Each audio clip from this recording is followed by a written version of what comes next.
Okay, Stairmaster versus walking on a high incline. Which one is better for fat loss? Our first caller is Marie from California. Hey, Marie, how can we help you? Hi, I just had a silly question, actually. So I've been prepping. I have 8 weeks till my next show, and my coach wants me on the Stairmaster, which I'll do, but I absolutely loathe the Stairmaster. Like, I will try everything but that first. And so I'm wondering what the significance of the Stairmaster versus incline walking at a fast pace, like a 3.5 on a 10 incline. What's the significance between the two? What's the prominence of the Stairmaster versus the incline walk? Those kinds of things. Yeah, good question. First off, why do you think it's a silly question? Yeah, no, it's a good question. Because some people really like the Stairmaster, and I absolutely hate it. Your coach is not going to like me when I get a hold of this question. Just so you know. Here's the most. I'm trying to get out of it. Let's put it that way. Good. Here's the most significant difference between the two. Okay, you hate one and you don't hate the other one. Yeah. I mean, that's the truth now. Now, is one going to burn more calories than the other one? Yeah, I mean, Stairmasters tend to burn more calories than walking fast on an uphill. It's not a huge difference. You could easily make up for it with a calorie reduction or maybe a faster pace. Honestly, I don't understand why coaches are so weird about specific cardio applications, and I almost feel like their goal is to make it as miserable as possible. Like they get off on really hammering people and making them do stuff that they don't want to do, but no, there's not a huge. I mean, you might burn a little more calories, I guess, but it's not such a big difference that it's going to make. Well, I mean, all the difference in the world. She'll burn more if all she does is walk incline most of the time, and she never does Stairmaster. There's value in that because of the novelty of it, right? Just because it is different. So it's not just purely getting your heart rate up. It's a different modality. So the fact that it's new and different, that's part of why you probably hate it. You don't like it, and there is some benefit to that. But that's not what I want to address because you wrote your question, and I can actually see it right now. And there's a part that you left out that your coach is not going to like me addressing right now. But this is also how I made my bones in the space because so many coaches did this, and it just didn't make sense to me. Tell me what he or she had you doing during the bulking phase. Were you doing cardio during the bulking phase? I was. It wasn't as much. It was about 30 minutes, 4 to 5 times a week. Not very intense and no HIIT. And now I have some HIIT in conjunction with incline walk and or stairs. And so we're not bulking anymore. But I think one of the reasons why I hate the stairs so much is I exert way more energy, almost like an asthmatic effect. Like I just can't stay on there very long. My endurance on the stairs is miserable compared to the incline walk. I don't know if there's a difference in that. Well, this is part of the benefits of it though too, right? So you've probably become very adapted to walking incline, that your body's become very efficient at it. Therefore, it's not going to burn as much energy as it would if you were on the Stairmaster. So there's now there's some people that love the Stairmaster. They do it all the time. And then I would tell them to go do the elliptical, the bike or something else because they never do that. So the thing that's going to bring you the most benefit is the thing that you never do. If you never row, then go row instead. There's lots of different cardio modalities that you can do to gain those benefits. But if you do the same thing all the time, consistently, weeks in, months out, years out, as far as your mode of cardio, then your body's going to be most efficient at that. And when you're trying to burn more calories, burn more body fat, in your case, getting ready for a show, then doing something that you're not used to doing is going to benefit you the most for cardio. But I'm not done addressing this coach because this doesn't ever make sense to me why these coaches keep cardio in the routine all the time, because we would be far better off during the bulk if you eliminated all cardio. And we would only need to add enough calories. So you could add less calories and get the same benefits bulking. I also would get the benefit of you taking off all cardio. So then when I reintroduce your walking incline that you haven't been doing for the last 3 to 4 months, your body's going to respond again like it's a new stimulus.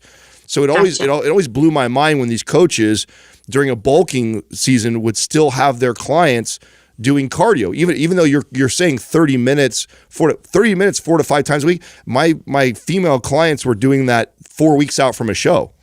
Wow. Yeah, and we didn't start doing our cardio till the last week or two, because we adjusted our weight routine and our calories to lean you out. And I'd rather do it that way as much as possible until we get to the final weeks and use calories. That's exactly what I was going to say, because you're, especially intense cardio, while you're dieting, I'm sure your calories are really low.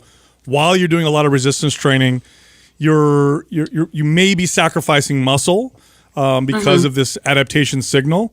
I don't get it. I think, again, I say it's trivial because the difference, because you can make up for it with caloric, restriction or dropping calories a little bit, and or you might even have a faster metabolism by not doing so much intense cardio on top of your intense resistance training, on top of a calorie deficit. That's why I made that comment. I feel like coaches are like, let's see how much we can beat this person up, because I just don't understand it. It's really not a scientific approach.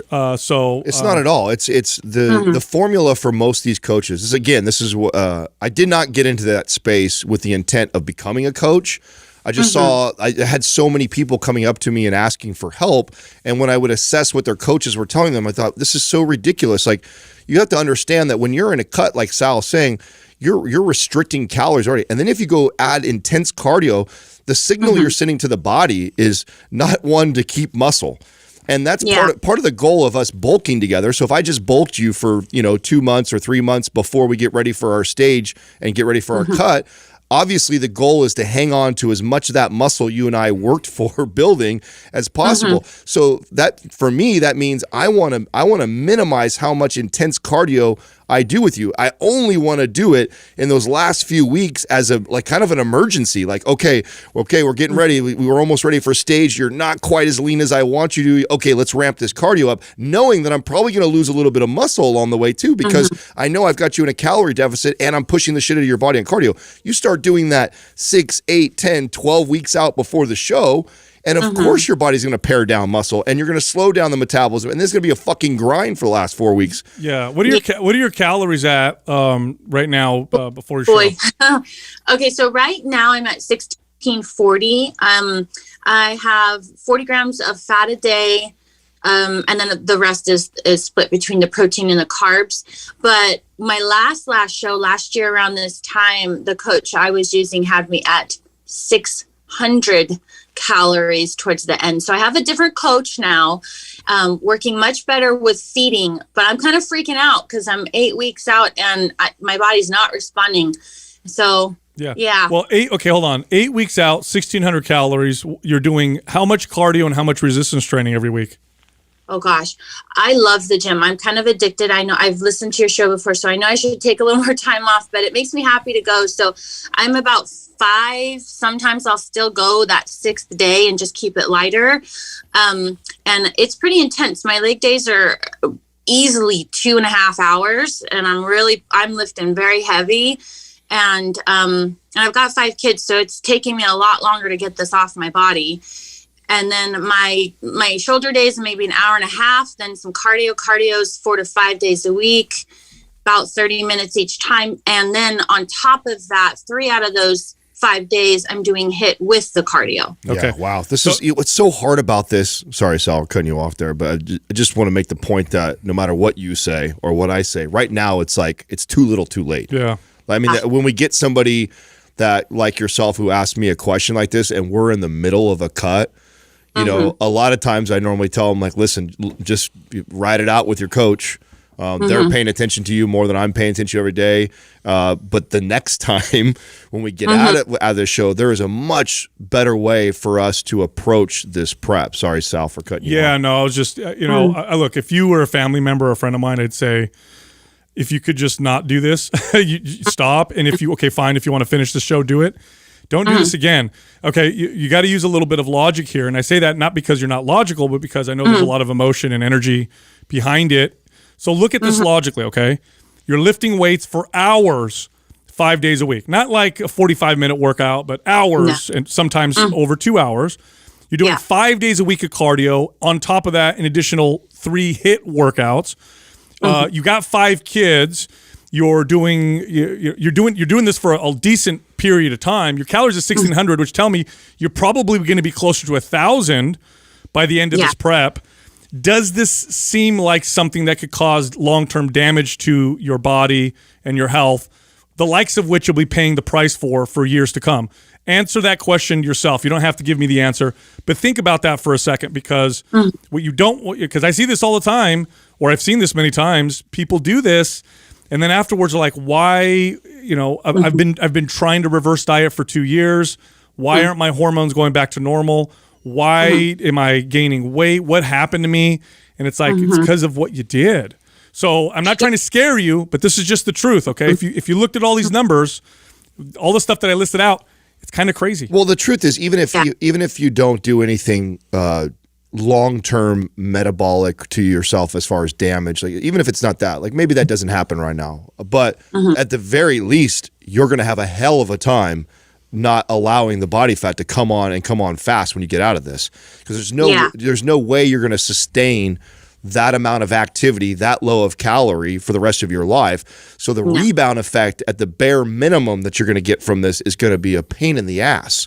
So that's the part that I'm most concerned about. I mean, Sal brings up a good point too. I mean, this is the type of where we're heading right now could set you up for metabolic damage, but that's less likely. What's more likely to happen is that you're doing 5-6 days of hour of cardio, you're cutting your calories down to 1,200 or less, you're training like crazy, and then you get down to this show weight. Let's say you look awesome, and then you come out of that, and it's like there's no way you're maintaining that. You're going to come, and then when you come back out, boy, is the weight going to come on fast, and it's going to be really tough to speed that metabolism back up. So you're right. Sal's right. If you were a family member of mine or someone very close to me, I would urge you not to do the show where you're currently at, and then let's talk about what it would look like if you were to do this. I think in a healthier way, which would have been, first of all, we would have before I even let you get in. By the way, when I coach my clients for shows, they oftentimes I'd get called or reached out to, and they'd say, "Hey, Adam, I want to do a show in November.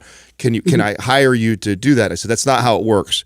What I'm going to do," and what I would say as a coach, I said, "What I'm going to do is we're going to prep you off season," which I say is the most important part of competing is the off season.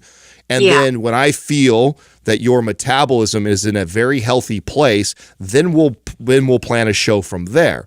Because what I don't know is how long is it going to take me to get someone like you up to a healthier place of calories, say 2,500 calories or so a day without putting any body fat on. That could take us a month or two. It could take us 6 months to get there or longer. So a good coach would do that. A good coach wouldn't allow you to pick a show. A good coach would say, let's first get you in a good place, or let me assess where your metabolism is now, because I want you to be able to eat somewhere between 2,300 on the low end, 2,700 on the high end amount of calories with no cardio, just maybe strength training 3-4 times a week, and you not putting on body fat, but being able to maintain. If you're there, then I'm like, okay, we're in a good place right now with no cardio, 2,700 calories a day, training 3 to 4 days a week, maintaining. I have a lot of room now to manipulate calories, to add cardio, to manipulate intensity in your training, to set you on a nice 8-week to 10-week prep to get you ready for a show. That is the way you want to get ready. And if you're starting prep and you're not in the mid 2,000 calorie wise, you're probably not in a good place to be cutting for a show. Yeah. That's my opinion. Sorry, we all sound so negative. No, that's okay. I was at 2,300 just before the cut, and then that's when we dropped down to 1640. And so I was there, and with my last show, even though I was at about 600 calories a day close to the show, I never lost my period at all. That's good. It stayed regular. And I've just had my hormone levels checked before starting this last prep, and everything was optimal. Good. I just bringing up testosterone just a tad. So I'm watching my levels, and it seems like my body's okay. Okay. I responded well. I sleep good. I mean, the markers are there. But I did do the cardio when I was at 2,300 calories. Yeah, you shouldn't have been. We would want to be. We would want to be able to maintain, and then also only training 3-4 days a week. I don't need you to be doing more than that, especially in a bulk. In a bulk, we're focused on building muscle strength. I want recovery and rest, and calorie surplus is way more of an importance at that point. And then when we would transition. Okay, when I would transition you from that bulk of doing no cardio to now into your cut for a show, the cut doesn't start with cardio.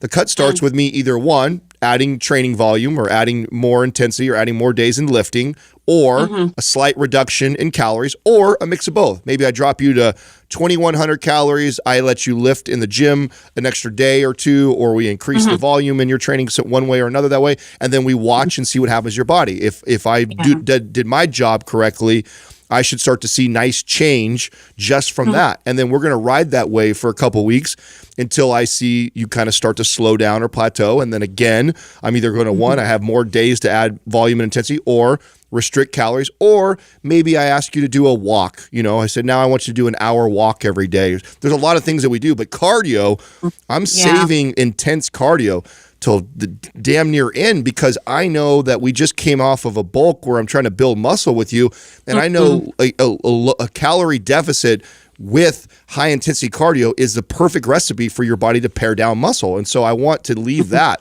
to be the very last thing that we potentially do. Gotcha. Okay. Yeah, that makes sense. Yeah, it's still so new, and I'm like, oh my gosh, what am I doing? Are you in our right? Are you in our forum by chance?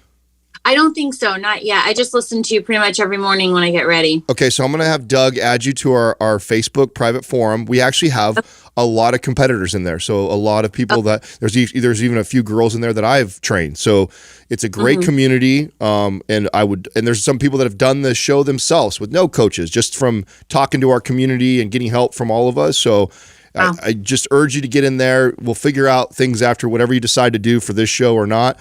But going forward, use that community to kind of help you through your process. Okay, perfect. That's great. Thank you so much. No problem. Thanks for calling. What percentage would you say, Adam, of people who do these shows, what percentage of them would you say do it in a relatively healthy way? Very little. Yeah. I mean, like I said, it was. I had no intentions of coaching, like none at all. But it was almost like I felt compelled to. Like I felt so bad especially the bikini competitors, because I feel like they get abused the most in getting ready for shows. Yeah. It's like this.